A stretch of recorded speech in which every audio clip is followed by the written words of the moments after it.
If you want to create a professional business email using Zoho Mail but don't know where to start, this guide will help you understand the complete process in a simple and beginner-friendly way. A business email with your domain name, like yourname@yourcompany.com, makes your brand look more professional and trustworthy. In this video, I'll walk you through each step so you can set it up without any confusion. First, go to the Zoho Mail website and click on Sign Up. Choose a plan that suits your needs. Zoho often provides a free plan for basic usage, which is perfect for beginners. Now enter your basic details like name, email, and password to create your account. Next, you need to add your domain name. If you already have a domain, enter it in the given field. If not, you can buy one from a domain provider.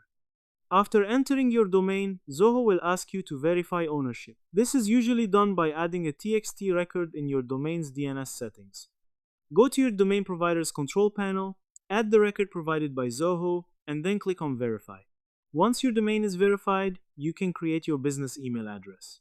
Enter the username you want, such as info or your name, and assign a password. This will become your official business email ID.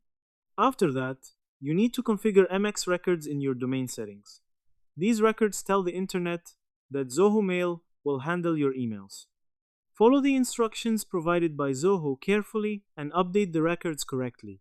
Finally, log into Zoho Mail using your new business email and start sending and receiving emails. You can also add more users if needed. In short, sign up, verify your domain, create your email, and configure MX records to set up your business email successfully. If you found this helpful, don't forget to like and subscribe for more simple tutorials like this.